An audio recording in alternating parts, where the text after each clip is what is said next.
So dear students, अस्सलाम वालेकुम। मैं हूं Suleman Khan, YouTube channel creamy touch Arif की तरफ से।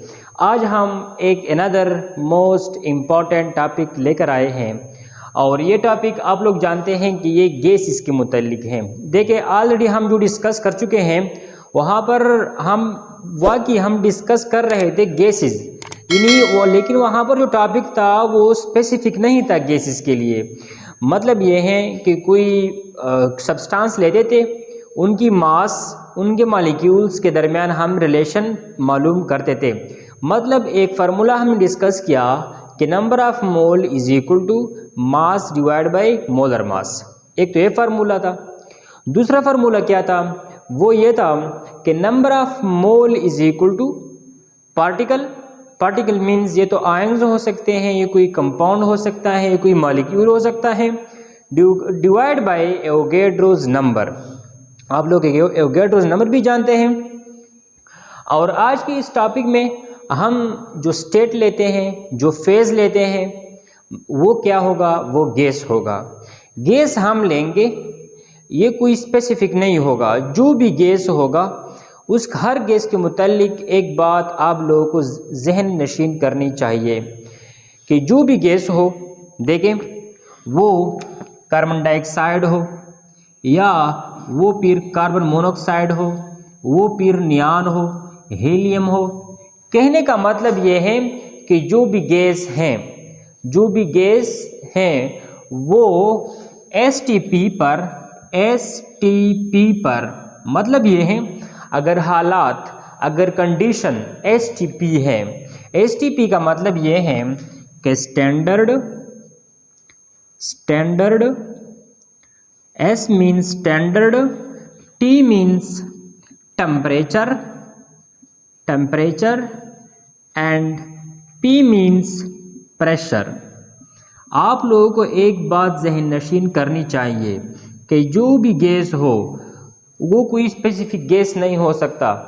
क्लियर है? जो भी गैस है वो एसटीपी पर कितना वॉल्यूम कवर करेगा?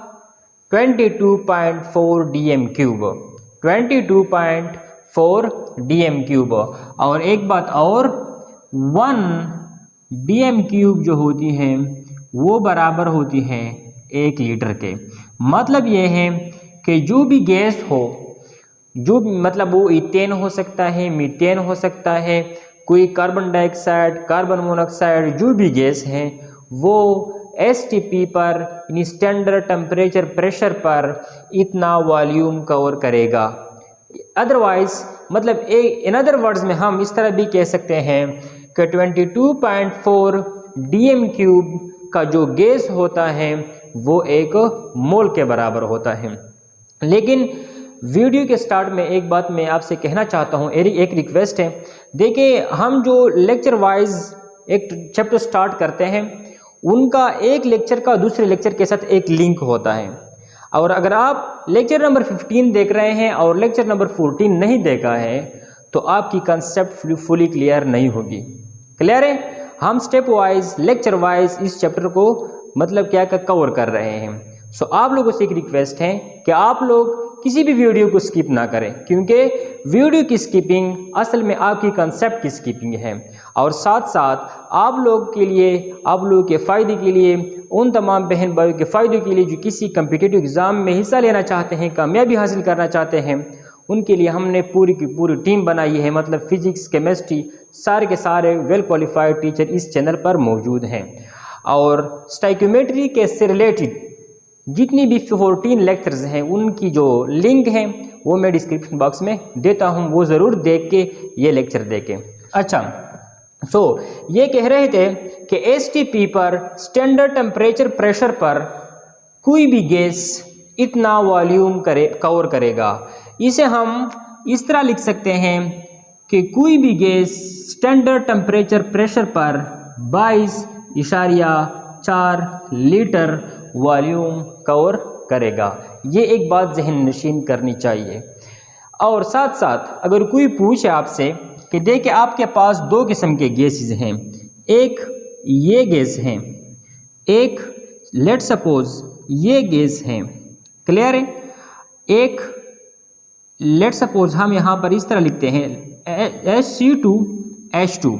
अब क्वेश्चन है कि ये STP पर ज़्यादा वॉल्यूम कवर करेगा या फिर ये या लेट सपोज एक और गैस है ये। तो मैं बार बार इस बात पे फोकस देना चाहता हूँ कि कोई भी गैस हो वो स्टैंडर्ड टेम्परेचर प्रेशर पर ये वॉल्यूम कवर करेगा, ये वॉल्यूम, ये एक ही बात है। 22.4 लीटर या 22.4 DM3 ये एक ही बात है और 1 DM3 1 लीटर के बराबर होती है। कोई भी गैस, ख्वाह ये कोई इनऑर्गेनिक हो या कोई ऑर्गेनिक गैस हो, देखिए ये तीनों के तीन ऑर्गेनिक हैं या कोई इनऑर्गेनिक, मतलब जो भी गैस हैं वो STP पर स्टैंडर्ड टेम्परेचर प्रेशर पर 22.4 DM3 या फिर 22.4 लीटर वॉल्यूम ऑक्युपाई करेगा। क्लियर है? अच्छा, अब इधर आए। अब ये स्टैंडर्ड टेम्परेचर कितना होगा? टेम्परेचर स्टैंडर्ड आप लोग तो जानते हैं कि स्टैंडर्ड है। टेम्परेचर कितना होना चाहिए?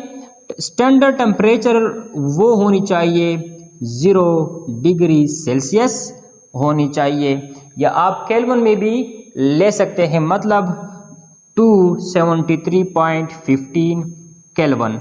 ये एक ही बात है। ये हमारा टेम्परेचर है, स्टैंडर्ड टेम्परेचर। और स्टैंडर्ड प्रेशर जो होती हैं वो कितनी होती हैं?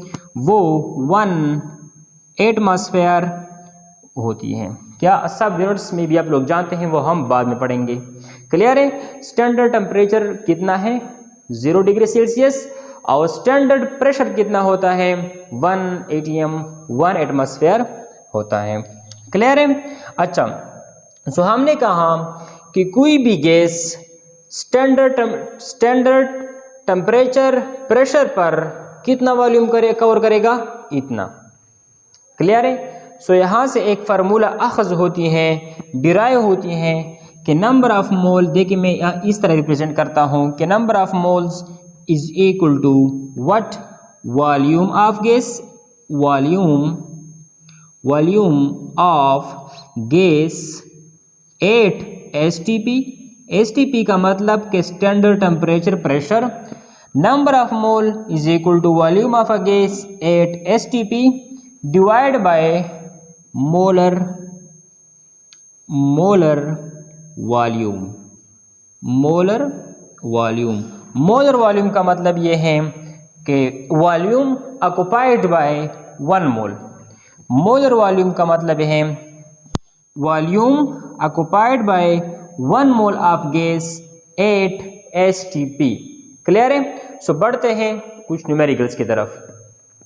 न्यूमेरिकल कुछ यूँ है, देखिए अगर यहाँ पर कहीं पर मुश्किल है तो मुझे कमेंट बॉक्स में बता दीजिए। देखिए, if volume of a gas is 90 DM3 then find moles, कि 90 DM3 में कितने मोल्स होंगे, ये क्वेश्चन है। अच्छा, इजी क्वेश्चन है। हमारे साथ फार्मूला है कि number of mole is equal to volume in DM3 और volume in litre divide by molar volume. इस तरह का फार्मूला है हमारे साथ। अच्छा, अब वो कह रहे हैं अगर वॉल्यूम 90 DM3 है, so number of mole is equal to volume कितना है? 90 DM3 divide by molar volume हमारे साथ कितना है? 22.4 DM3, 94 DM3 पर मोल। क्लियर है? देखें, ये जो मोलर वॉल्यूम है, मोलर वॉल्यूम का जो फार्मूला है, ये एक अनदर इंसिक्यूज है कि unit of molar volume is DM3 पर मोल। या देखें, मोलर वॉल्यूम का जो यूनिट है वो क्या हुआ? DM3 पर मोल, ये इसकी यूनिट है। ये इसकी अनदर यूनिट क्या होगी? लीटर पर पर मोल इसकी बेसिक यूनिट है। इसकी आप मज़ीद डिराइव्ड यूनिट्स लिख सकते हैं कि मतलब ml की फॉर्म में लिख सकते हैं, जो भी लिख सकते हैं वो डिस्कस करेंगे धीरे धीरे, यहाँ तक क्लियर होगा। अच्छा, अब आप लोग जानते हैं कि ये dm क्यूब और ये dm क्यूब आपस में कैंसिल हो जाएगी और इस तरह हम 90 को कैलकुलेटर से 22.4 से डिवाइड करते हैं। देखिए 90 डिवाइड बाय 22.4 हमारे साथ जो आंसर आ रहा है वो तकरीबन 4 आ रहा है। क्लियर है? So number of mole is equal to 4 moles. 4 moles. तो कहने का मतलब ये है कि तकरीबन ये जो 90 डीएम क्यूब का जो वॉल्यूम होता है इनमें नंबर ऑफ मोल्स गैस के कितने आते हैं? 4। क्लियर है? अच्छा, कभी कभी इस तरह होता है कि यहाँ पर वो डीएम क्यूब की जगह लीटर का जिक्र करते हैं। लीटर, नो मीटर, इसी तरह का होगा आंसर, यही तरीका होगा। क्लियर? कभी कभी इस तरह होगा कि यहाँ पर वो कोई गैस मेंशन करते हैं, कोई नाइट्रोजन मेंशन करते हैं, कोई हीलियम मेंशन करते हैं, कोई CH4 मेंशन करता है, नो मैटर। क्लियर है? सो इसी तरह का एक और क्वेश्चन लिखते हैं। देखिए वो कुछ यूं होगा कि सम टाइम एक क्वेश्चन पूछने वाला कुछ यूं करता है। देखिए मैं इसे मिटाता हूं फिर से। देखिए इन दो चीज़ों को मैं मिटाता हूं और इस क्वेश्चन को एक अनदर फॉर्म में मैं आप लोगों के सामने पेश करता हूं कि देखिए क्वेश्चन पूछने वाला क्वेश्चन कुछ यूं पूछता है, if volume of a gas is 90 centimetre. चलो फर्स्ट हम इसे चलो ml सेंटीमीटर क्यूब में लिखते हैं, सेंटीमीटर क्यूब में। कभी कभी क्वेश्चन पूछने वाला जो क्वेश्चन पूछता है वो कहते हैं if volume of a gas is 90 centimetre cube then find number of moles in 90 centimetre cube. अब देखिए हम तो जानते हैं कि जो सेंटीमीटर क्यूब है और डीएम क्यूब है उसमें किस तरह की रिलेशन है कि 1 DM cube is equal to 1000 centimetre cube. लेकिन मैं प्रूफ करना चाहता हूँ।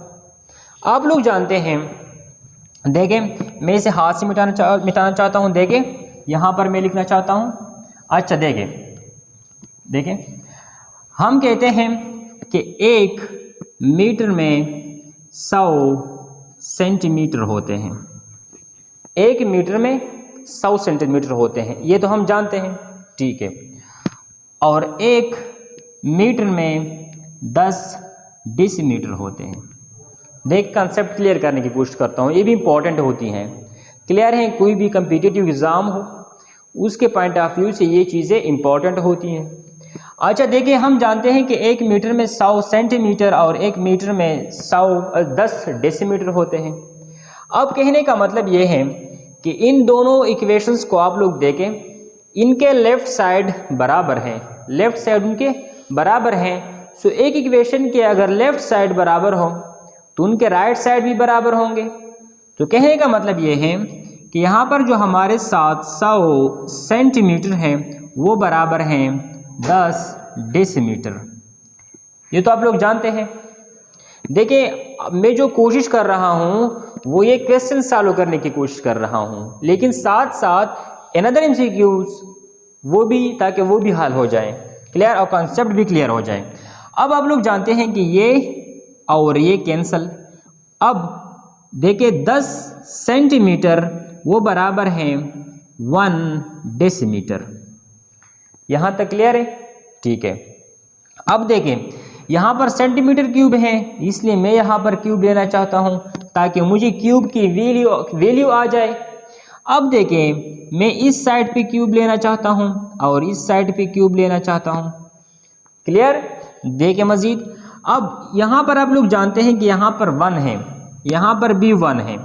इजी, इसका जब इसके साथ मल्टीप्लिकेशन हो जाएगा सो यहाँ पर 3 आ जाएगा, और इसका जब इसके साथ हो जाएगा तो यहाँ पर 3 आ जाएगा। क्लियर यहाँ तक? Which is equal to 1 dm। देखिए यहाँ पर 1 है और यहाँ पर 3 है, यहाँ पर 3 आ जाएगा। यहाँ तक इजी है। चलो क्या इसे मैं इस तरह लिख सकता हूँ centimetre cube is equal to 1 dm cube. अब मैंने इसी इक्वेशन से सेंटीमीटर क्यूब की वैल्यूज़ निकालनी है।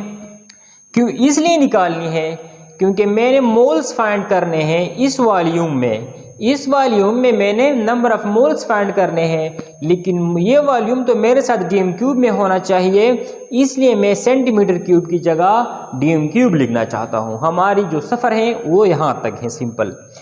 अब देखें, क्या मैं इस तरह कर सकता हूँ कि डिवाइड बोथ साइड बाई 1000, क्योंकि मैं इसे कैंसिल करना चाहता हूँ। So 1 centimetre cube is equal to, देखिए मैं क्या इसे इस तरह लिख सकता हूँ, लिख सकते हैं ना? क्या इसे मैं इस तरह लिख सकता हूँ कि 1 dm क्यूब, इसको ऊपर ले जाएं 10-3 लिख सकते हैं, यहाँ पर क्यूब है। सो इक्वेशन क्या है? 1 centimetre cube is equal to 10 raise to the power, देखें यहाँ पर क्या था? 1000 था, ऊपर ले गए, सो यहाँ पर आया -3 dm क्यूब।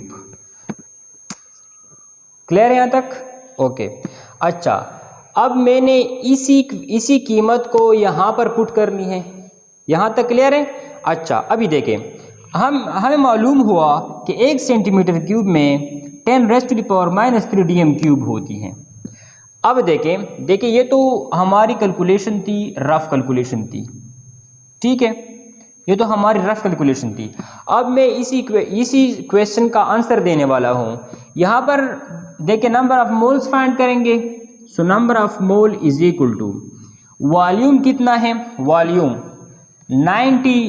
90 सेंटीमीटर क्यूब है, लेकिन हमने सेंटी की जगह ये कीमत लिखनी है, तो वॉल्यूम कितना बन जाएगा? 10 raise to the power -3 dm cube. Clear है यहाँ तक? डिवाइड बाय मोलर वॉल्यूम कितना है? 22.4 dm क्यूब। यहाँ तक समझ आई? ओके, सो चलो बढ़ते हैं।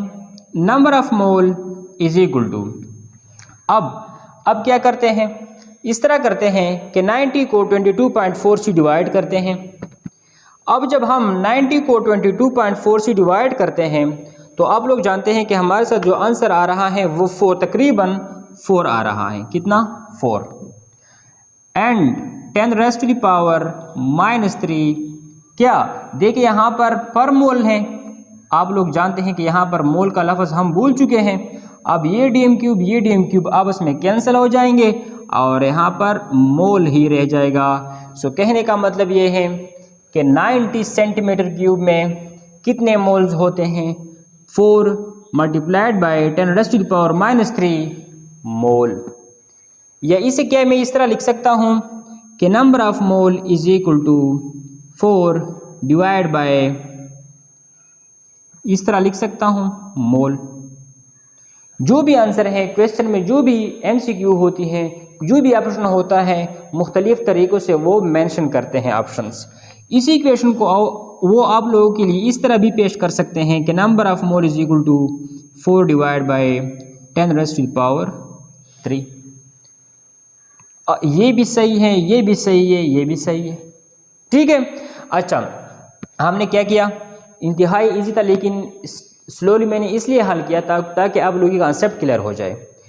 क्वेश्चन कुछ यूँ था, देखिए रिपीट करना चाहता हूँ।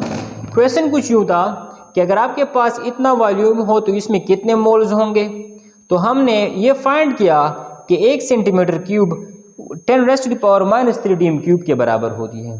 क्लियर है?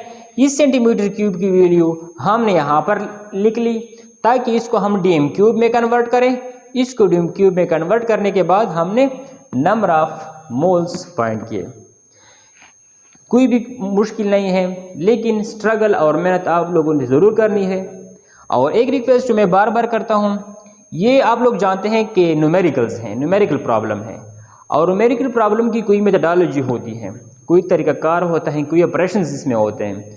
तो आप लोगों से यही रिक्वेस्ट है कि आप पेन और कॉपी लिख के इसको नोट डाउन करें। क्लियर है? तब आप लोग कंसेप्ट क्लियर हो सकते हैं। चलो बढ़ते हैं अनदर क्वेश्चन की तरफ। अगर ये वीडियो अच्छी लगे तो इस चैनल को सब्सक्राइब करें, वीडियो को लाइक करें और सब्सक्राइब करके बेल आइकन पर क्लिक करके ऑल पे क्लिक कर ले, ताकि आपको इस तरह की वीडियोस की नोटिफिकेशन बर वक्त मिल सके। सो चलो बढ़ते हैं अनदर क्वेश्चन की तरफ। If volume of a gas is 90 ml, अगर वॉल्यूम ऑफ अ गैस कितना हो 90 ml हो, then find number of moles, तो नंबर ऑफ मोल्स कितने होंगे, नंबर ऑफ मोल्स कितने होंगे। हम जानते हैं कि number of mole is equal to volume in litre और वॉल्यूम इन डीएम क्यूब, हम डिस्कस कर चुके हैं।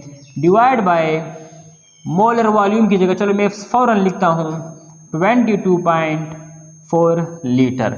देखिए लीटर और डीएम क्यूब एक ही चीज़ है। क्लियर है?